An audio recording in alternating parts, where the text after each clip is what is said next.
Hello friends, welcome to Study Spark YouTube family. आज हम लोग शुरू करने वाले हैं इन्वायरमेंटल इम्पैक्ट असेसमेंट, जिसे EIA भी बोलते हैं। ये काफ़ी महत्वपूर्ण चैप्टर है और मैं बता दूं कि ये आपके सिलेबस का लगभग 9th यूनिट है। लगभग 10 यूनिट हमें पढ़ने हैं और 10वें यूनिट में सारे सिलेबस कवर हो जाएंगे। बैकग्राउंड में कुछ म्यूजिक्स आ सकते हैं, क्योंकि बगल में शादी हो रही है तो वो थोड़ा डिस्ट्रैक्शन का कारण बन सकता है, लेकिन भी हमें हमारा कोर्स कंप्लीट करना है और हमारी कोशिश रहेगी कि हम तो चलिए शुरू करते हैं EIA से। ये EIA क्या होता है इसको जानिए। EIA का फुल फॉर्म होता है E फॉर इन्वायरमेंटल,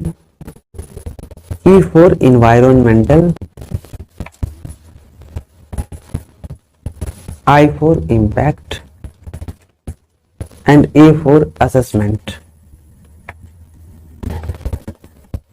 आपको पता होना चाहिए कि EIA की आवश्यकता क्यों पड़ी। जानते हैं EIA जो इन्वायरमेंटल इम्पैक्ट असेसमेंट है, इसकी आवश्यकता दुनिया के सभी देशों को पड़ी।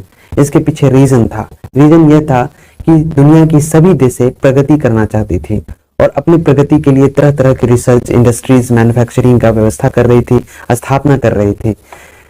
तो स्वाभाविक है, जब जहां पे डेवलपमेंट होगा, याद रखिए, जिस भी कंट्री में डेवलपमेंट होगा, प्रोग्रेस होगा, प्रगति होंगी, वहां पर रिसर्च होंगे, वहां पर इंडस्ट्री लगेगा, है ना, मैन्युफैक्चरिंग होंगे,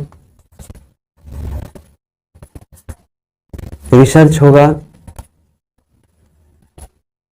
तब जाके वो कंट्री डेवलप कर सकती है।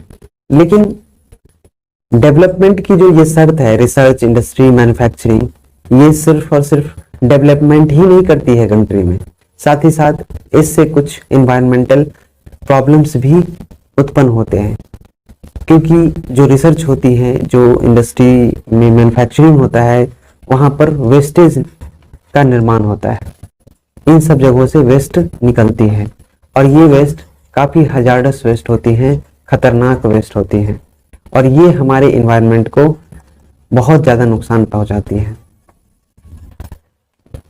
और इन्हीं इन्वायरमेंट के नुकसान से बचने के लिए EIA इन्वायरमेंटल इम्पैक्ट असेसमेंट की आवश्यकता हुई सभी देशों, और सभी देशों ने EIA पर काम करना प्रारंभ कर दिया।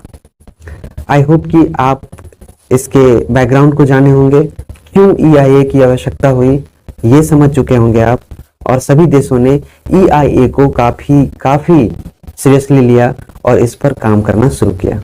आपके मन में आना चाहिए कि सर, मैन्युफैक्चरिंग से जो वेस्ट निकलता है वो उस इन्वायरमेंट को किस तरह से प्रभावित करता है, कैसे कैसे प्रभावित करता है।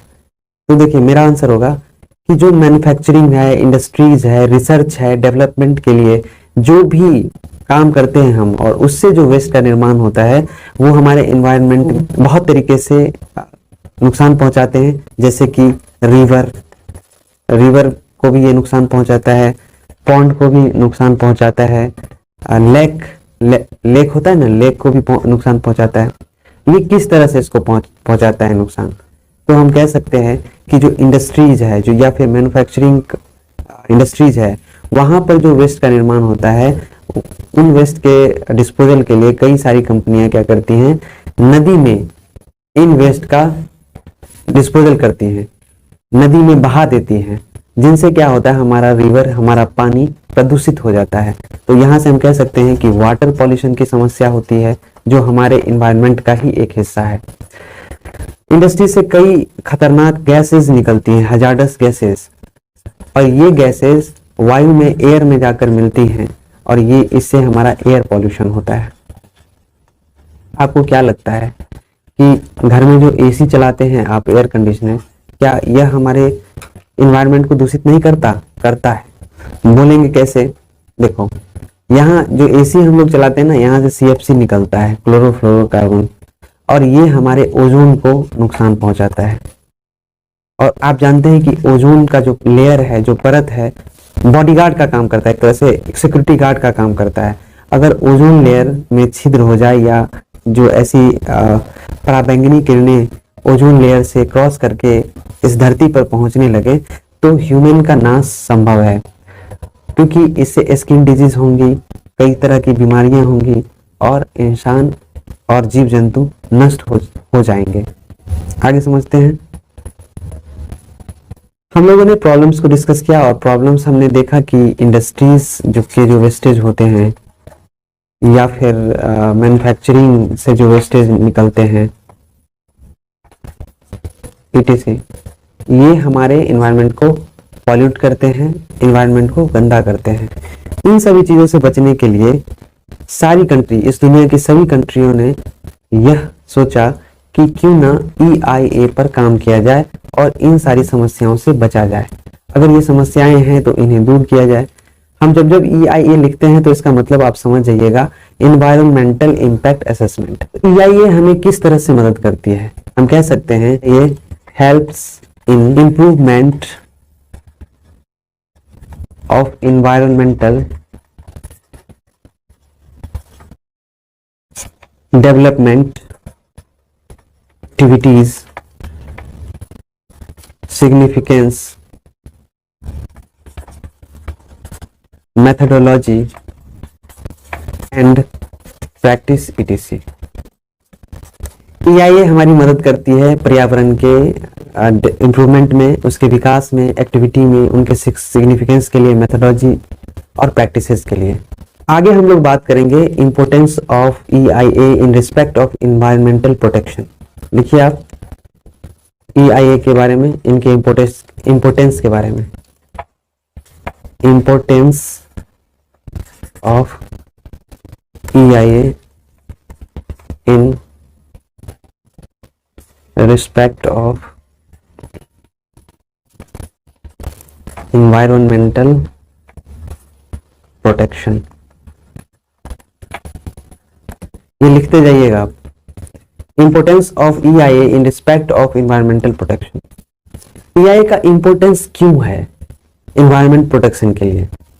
तो इसको जानने से पहले कुछ प्रॉब्लम्स को जानिए। जैसे कि हमारे पास, हमारे कंट्री में या पूरी दुनिया में जो डेवलपमेंट के लिए स्टेप उठाए जाते हैं, जो डेवलपमेंट होती है, डेवलपमेंट एक्टिविटीज होती हैं, उनमें है जैसे कि डैम का निर्माण करना, बिल्डिंग ऑफ डैम्स, रोड का निर्माण करना, एयरपोर्ट का निर्माण करना, इंडस्ट्री का निर्माण करना, रेलवे ट्रैक का निर्माण करना, आप बोल सकते हैं कि बड़े शहरों का निर्माण करते हैं। तो ये सारा जो डेवलपमेंट होता है वहां पे वेस्ट का जनरेशन होता है। स्वाभाविक सी बात है, जहां पे कंस्ट्रक्शन होगा, रिफॉर्म्स होगा, रिसर्च होगा, वहां पर सबसे अधिक वेस्टेज भी निर्माण होगा। आप बिल्डिंग बनाते हुए देखते होइएगा कि जब बिल्डिंग बनती है तो जरूरी नहीं है कि बिल्डिंग जब बन रही है तो वेस्ट का निर्माण नहीं होता, नहीं।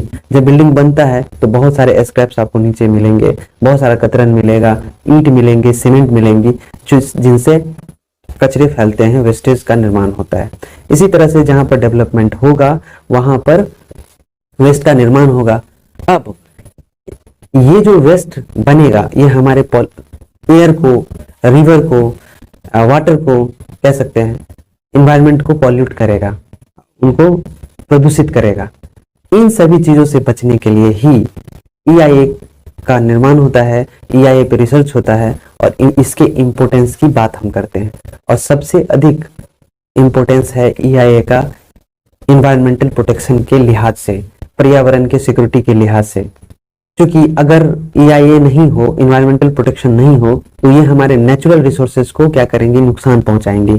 और हमारा जो प्राकृतिक संसाधन है वो अगर नुकसान में चला गया तो हम सरवाइव नहीं कर सकते, हमारा सर्वाइवल बहुत ही कठिन हो जाएगा, हम ठीक से रह नहीं पाएंगे, हमारा जो अस्तित्व है वो खत्म हो जाएगा। इतना याद रखिए कि हम और हमारा अस्तित्व इस नेचर के रिसोर्स, जो हमारा नेचुरल रिसोर्स है, उससे जुड़ा हुआ है। हम एक दूसरे, हमारा और नेचर से एक अनन्याश्रय संबंध है। ये कह सकते हैं कि प्रकृति और हमारा एक माँ बेटे का रिश्ता है।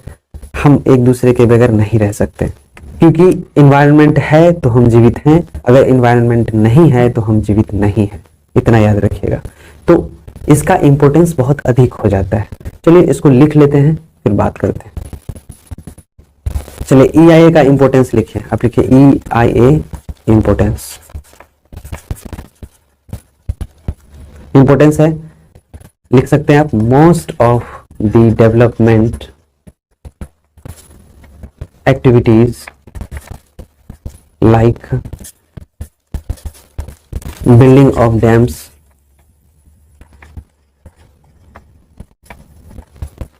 रोड्स, कंस्ट्रक्शन ऑफ रोड्स लिख सकते हैं आप, airports, industries,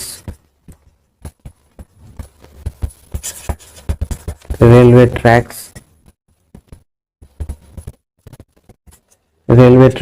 cities, etc. generates waste which is disposed of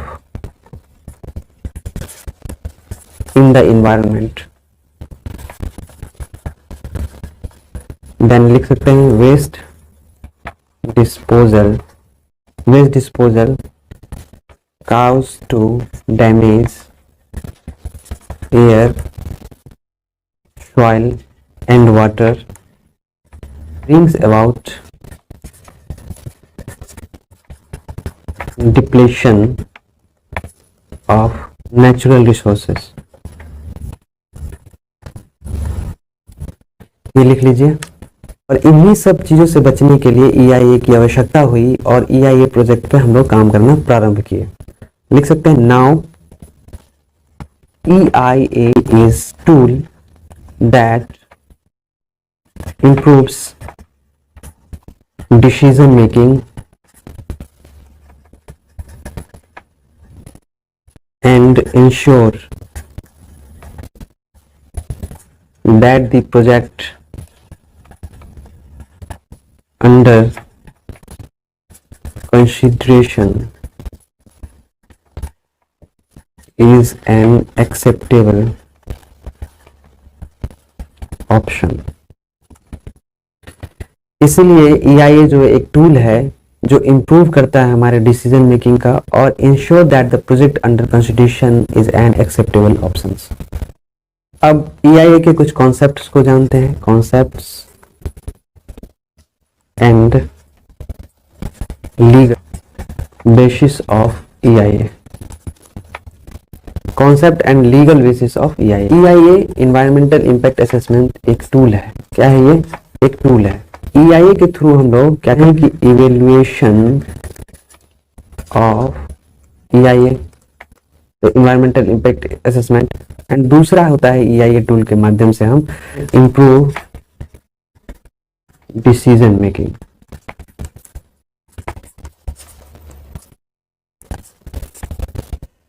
sir समझ नहीं आया। क्यों समझ नहीं आया? मैं समझाता हूं आपको। हम अब एक परिवार में रहते हैं और उस परिवार में 4 मेंबर 5 मेंबर हो सकता है, मैक्सिमम से मैक्सिमम मेंबर्स हो या मिनिमम से मिनिमम मेंबर्स रहते हो। मैं 5 मेंबर को लेकर चलता हूँ। एक परिवार है जिसमें 5 मेंबर हैं। एक मेंबर गार्जियन होता है जो डिसीजन मेकिंग का काम करता है। लेकिन आपको पता है कि जो हमारा परिवार है उसको चलाने के लिए, उसके एक्सपेंसेस को मैनेज करने के लिए हम एक प्लान बनाते हैं कि हमारा एक महीने का क्या खर्च है, क्या इनकम है, उसके अकॉर्डिंग हमारा फैमिली प्लान को एग्जीक्यूट करता है। ओके, ये काम होता है गार्जियन का।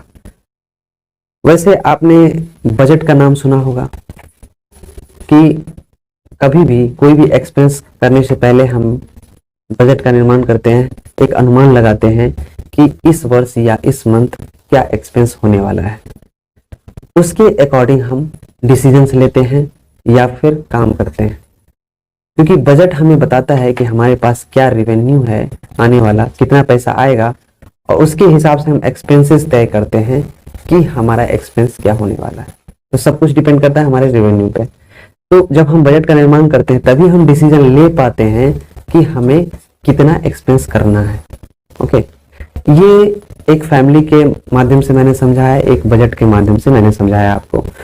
EIA tool just like a budget है, जहां पे हम क्या करते हैं, EIA टूल का उपयोग करके मूल्यांकन करते हैं इन्वायरमेंटल इम्पैक्ट असेसमेंट का और फिर इंप्रूव करते हैं अपने डिसीजन का और डिसीजन मेकिंग करते हैं।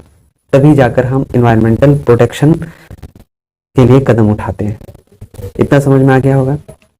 तो हम कह सकते हैं EIA tools which helps to evaluation of EIA and improve decision making.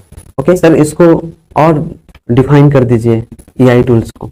इसको ग्राफ के माध्यम से हम समझाएंगे कि EIA tools जो होता है वो एक प्रोजेक्ट है, और EIA टूल को प्रोजेक्ट करते हैं हम जस्ट लाइक अ बजट। जैसे हम पहले बजट बनाते हैं ना कि हमारा जो एक साल का क्या क्या एक्सपेंसेस होगा या क्या क्या रेवेन्यूज है, उसके अकॉर्डिंग हम अपना प्लान करते हैं। उसी तरह से EIA टूल का उपयोग करके हम यह प्लान करते हैं प्रोजेक्ट इनिशिएशन के थ्रू कि जो हमारा टाइम है और जो हमारा पर्यावरण है उसमें कितना वेस्टेज उत्पन्न हुआ है, और उसको मैनेज करने के लिए हमें क्या क्या प्रोजेक्ट्स लाने पड़ेंगे, किन किन प्रोजेक्ट्स का इनिशिएशन करना पड़ेगा। उसके बाद हम उसके स्टेटस को जानते हैं कि अब प्रेजेंट स्टेटस क्या है। ओके, ये जब प्रोजेक्ट बनाया जाता है EIA टूल का उपयोग करके तब समझ में आता है। विदाउट प्रोजेक्ट कोई भी प्रिडिक्शन करना ये गलत है। इसे इस ग्राफ के द्वारा समझा जा सकता है। मानो ये मैंने एक ग्राफ खींचा है, ये लाइन लो। ओके, ये लाइन है, स्ट्रेट लाइन, इस पर एक कॉलम खींच दिया हमने। ये जो लाइन है ना, इसको हम टाइम बोलते हैं, इसका नाम लिख दो टाइम। और ये जो लाइन है खड़ा वाला जो XY करके लिखते हैं आप, इसको इन्वायरमेंट मानो, ठीक है। और ये लाइन जो आपको दिख रहा है इसको हम बोलते हैं प्रोजेक्ट इनिशिएशन, यानी कि जो वेस्टेज है जो उत्पन्न हुआ है उसको खत्म करने के लिए, उसके डिस्पोजल के लिए, इन्वायरमेंट को प्रोटेक्ट करने के लिए ये प्रोजेक्ट का इनिशिएशन है। हम यहाँ पर इनिशिएट करते हैं प्रोजेक्ट को। मैंने ये प्रोजेक्ट इनिशिएशन हुआ, मतलब यहाँ पर मैंने प्रोजेक्ट इनिशिएट किया और यहाँ से हमने एक प्रिडिक्शन किया, हमने अनुमान लगाया with project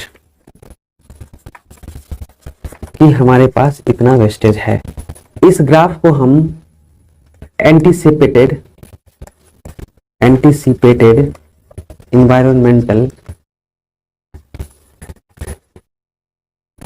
impact of development projects बोल सकते हैं।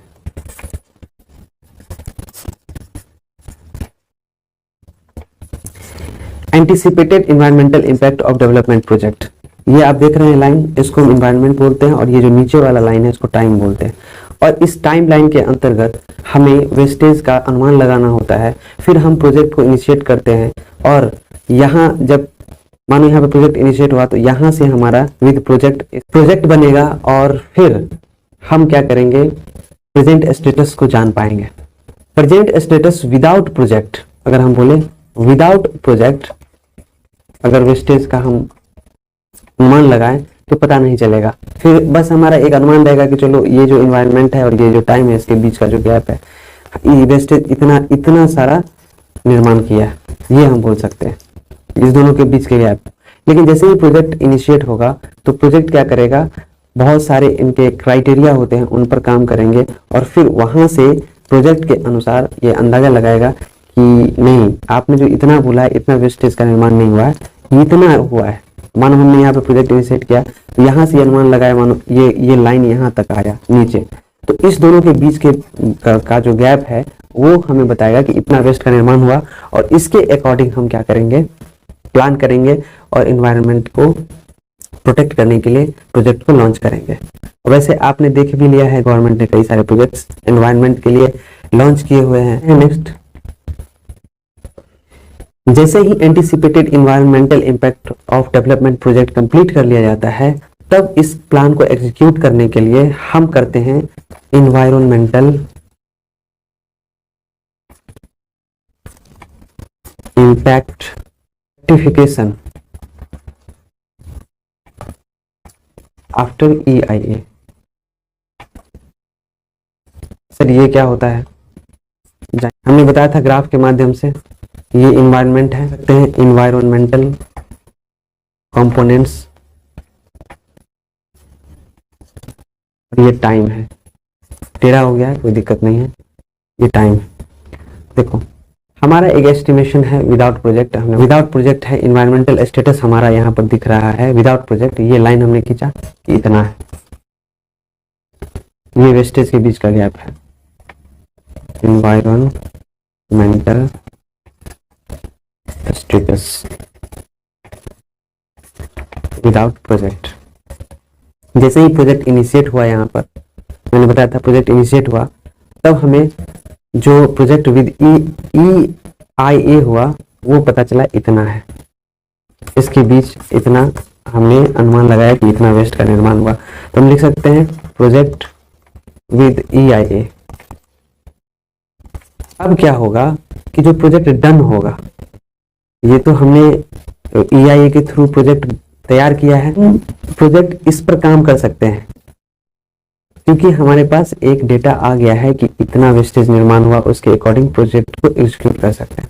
आप सोच कर देखिए कि अगर हमने प्रोजेक्ट विद EIA कंप्लीट नहीं किया तब हम क्या कर सकते हैं। अगर आपसे कहा जाए कि विदाउट प्रोजेक्ट आपको इन्वायरमेंटल इम्पैक्ट असेसमेंट तैयार करना है, तब आप एक अंदाजा ले लीजिएगा और हो सकता है कि आप इतना बड़ा, सीधा लीजिए, इसको टेढ़ा हो रहा है मेरा,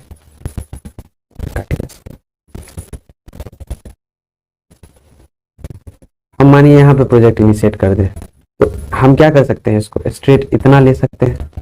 तो अब सोच लीजिए कि ये जो गैप आया है दोनों के बीच, ये एक्स्ट्रा हो जाएगा, एक्स्ट्रा एक्सपेंस बोल सकते हैं। तो इसको हम कह सकते हैं कि प्रोजेक्ट डन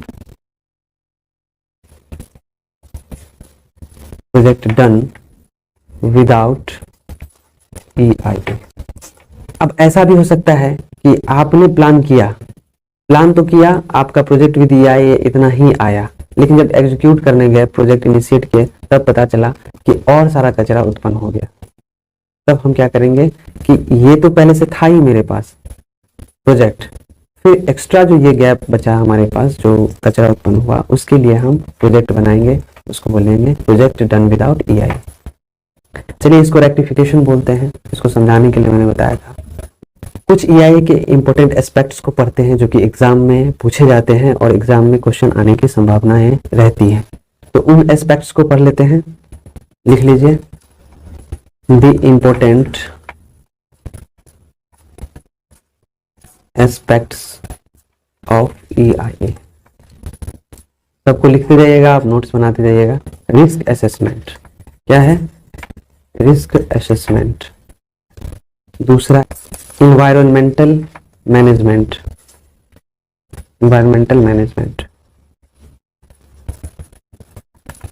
एंड तीसरा post product monitoring.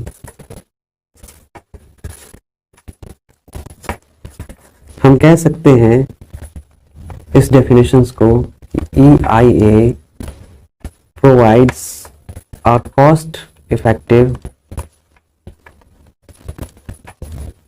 method to eliminate or minimize the adverse impact of development project। तो EIA जो होता है वो हमें इफेक्टिव मेथड प्रोवाइड करता है एलिमिनेट और मिनिमाइज करने के लिए जो एडवर्स इम्पैक्ट है डेवलपमेंट प्रोजेक्ट के लिए उसे। तो हम कह सकते हैं legal basis of EIA। EIA के कुल 8 लीगल बेसिस होते हैं, एक एक को डिस्कस करते हैं। Serve as a primary environmental tool with clear provisions। Second, apply consistently to all proposal with potential environmental impacts।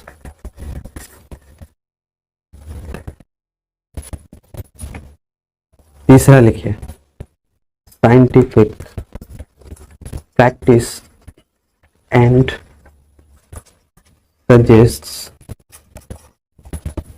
Strategies mitigation. 3 पढ़ा है लीगल बेस को, वो है serve as a primary environmental tools with clear provisions. Second है apply consistently to all proposals with potential environmental impacts and third, use scientific practices and suggest a strategy for mitigation. बात करते हैं fourth की, हमें 8 पढ़ना है. addresses all possible factors such as short term, long term, a small scale and large scale effects. Fifth, consider sustainable aspects such as capacity for assimilation, carrying capacity, biodiversity, protection, lay down of flexible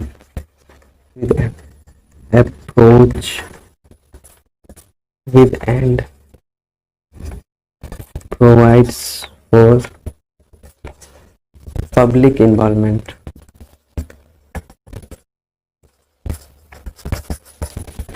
Lay down of flexible approach with and provides for public involvement. And seventh है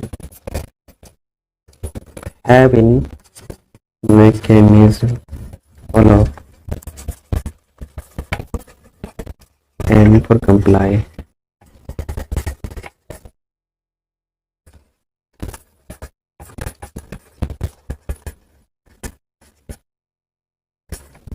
Mandatory requirements. Have inbuilt mechanism of follow-up and feedback for comply into mandatory requirements. And eighth है include mechanism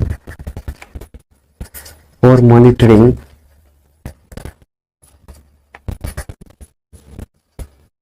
auditing and evaluation. मूल्यांकन बोलते हैं.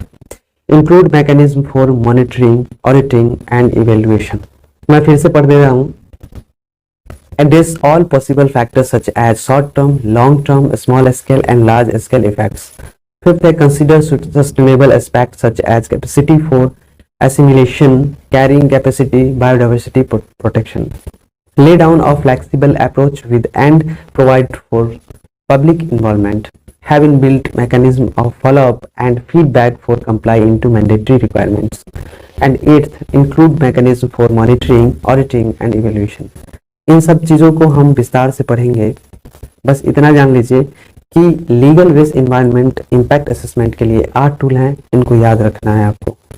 इसको याद कर लीजिएगा. इसको हिंदी में डिस्कशन हम करेंगे नेक्स्ट क्लास में. आज बस हम आपको लिखवाते जा रहे हैं क्योंकि प्रेशर रहा है आप लोगों का कि सर जल्दी से जल्दी इसको खत्म कर दिया जाए. मैं पूरा सब्जेक्ट कवर कर लेता हूं, उसके बाद हर चीज पे डिस्कशन प्रारंभ करेंगे. एक एक चीज का डिस्कशन कर लेंगे ताकि आपको जल्दी से जल्दी सब कुछ मिल जाए. और मैंने सोच रखा है कि 10 क्लास से 12 क्लास के अंदर अंदर मैं आपका ये कोर्स कवर करूंगा. उसके बाद 50 क्लास भी देना पड़ेगा, मैं दूंगा, लेकिन करूंगा डिस्कशन और लाइव भी आऊंगा मैं. हालांकि रिकॉर्डेड वीडियो के लिए मैंने क्लास रखा था, लेकिन अब मैंने भी जिद कर लिया कि नहीं, अब सिलेक्शन होना है तो होना है, चाहे जितना हमको करना पड़ेगा एग्जाम तक मैं करूंगा. लेकिन कोर्स पहले खत्म हो जाए आप लोगों का, ये आप लोगों की डिमांड थी, तो मैं पहले कोर्स ही खत्म कर देता हूँ, फिर मैं रिसर्च करूंगा. हालांकि अब तक का जो मैं वीडियो डालता था वो रिसर्च करके डालता था, लेकिन मुझे लगता है कि मटेरियल्स आपके पास पहले मिल जाए तो आप खुद से भी करेंगे लर्न. उसके बाद हम डिस्कशन करेंगे और क्वेश्चंस आपसे करवाते रहेंगे. क्वेश्चंस में कमी नहीं करेंगे. अप्रोक्सीमेट 28 या 30 प्लस क्विज मैंने डाल दिया है और ये 100-200 क्विजेज होंगे. और भी बढ़ेगा, ये कमेगा नहीं, बढ़ता ही जाएगा, कराते ही रहेंगे, कंटिन्यू चलता रहेगा. Every country strives to progress. I hate one aspect of progress in economic development through manufacturing and trading. Every country builds industries which provides employment, serve the consumers' needs and help to generate revenues. ये हमने बोल रखा है पहले ही. Development projects in the past were undertaken without any consideration to their environmental consequences. As a result, rivers and lakes got polluted, air pollution reached a level, and piling of industrial wastes resulted in land degradation. Industrialization and economic growth provided material comforts and luxuries of life, but at the same time deteriorated the quality of life. कहने का तात्पर्य यह है कि प्रत्येक देश आगे बढ़ने का प्रयास करता है। प्रगति का एक पहलू विनिर्माण और व्यापार के माध्यम से आर्थिक विकास है। प्रत्येक देश ऐसे उद्योगों का निर्माण करता है जो रोजगार प्रदान करते हैं, उपभोक्ताओं की जरूरतों को पूरा करते हैं और राजस्व उत्पन्न करने में मदद करते हैं। और अतीत में विकास परियोजनाओं को उनके पर्यावरणीय परिणामों पर विचार किए बिना शुरू किया गया था। परिणाम स्वरूप नदियां और झीलें प्रदूषित हो गई, वायु प्रदूषण खतरनाक स्तर पर पहुंच गया और औद्योगिक कचरे के ढेर होने से भूमि का क्षरण हुआ। औद्योगिक और आर्थिक विकास ने भौतिक सुख सुविधाओं और जीवन की विलासिता प्रदान की, लेकिन साथ ही साथ जीवन की गुणवत्ता को भी खराब कर दिया। ये हम इंट्रोडक्शन दिए कि EIA की आवश्यकता क्यों पड़ी थी। तो EIA के लिए ये सब सारी समस्याएं आई। फिर in view of the closure environment by developmental activities, people are now concerned about the environmental impact of development projects. EIA enables the decision makers to analyze the effect of developmental activities on the environment. If any well before the developmental projects is implemented in this lesson, you shall learn about environmental impact assessment EIA, which is a tool for preventing adverse environmental impact of development activities, significance, methodology and practices. विकासात्मक गतिविधियों से पर्यावरण को भारी नुकसान को देखते हुए लोग अब विकास परियोजनाओं के पर्यावरणीय प्रभाव के बारे में चिंतित है। EIA निर्णय निर्माताओं को पर्यावरण पर विकासात्मक गतिविधियों के प्रभाव का विश्लेषण करने में सक्षम बनाता है। यदि कोई विकासात्मक परियोजना लागू होने से पहले हो तो आप पर्यावरण प्रभाव आकलन EIA के बारे में जानेंगे, जो विकासात्मक गतिविधियों, महत्व, कार्यप्रणाली और अभ्यास के प्रतिकूल पर्यावरणीय प्रभाव को रोकने के लिए एक उपकरण है। ये आप इस सिलेबस में पढ़ेंगे, इस चैप्टर में पढ़ेंगे। ये तो हम पूरी दुनिया की बात कर रहे थे, लेकिन मेरा एक क्वेश्चन है कि पूरी दुनिया की तो हम बातें पढ़ लिए कि EIA पूरी दुनिया में आया, जो कि वहां पे पॉल्यूशन वगैरह था, इस वजह से पूरी दुनिया ने EIA को अपनाया। क्या आप बता सकते हैं कि इंडिया में EIA कब आया? ये गुड क्वेश्चन है, सोच कर देखो। आते हैं कि EIA was introduced in India in 1978। तो कह सकते हैं EIA को इंडिया ने 1978 में, और पता है किस प्रोजेक्ट के रूप में? तो रिवर वैली प्रोजेक्ट के रूप में अपना कह सकते हैं, विद रिवर, RI लिखो, RI, रिवर वैली प्रोजेक्ट के रूप में। और आज के समय में EIA 30 कैटेगरीज के लिए एसेंशियल है। देख सकते हैं 30 कैटेगरी ऑफ प्रोजेक्ट के लिए एसेंशियल है।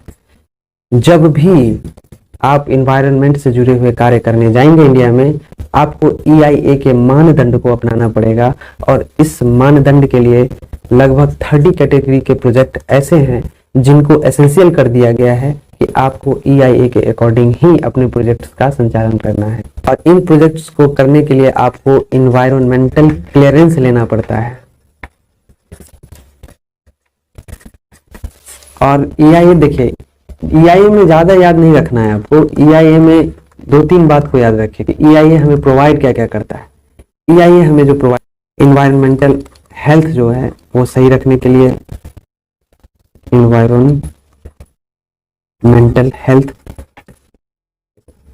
का ध्यान रखता है EIA। सोशल इम्प्लीकेशन, EIA का भी सोशल इम्प्लीकेशन, और ये इंश्योर करता है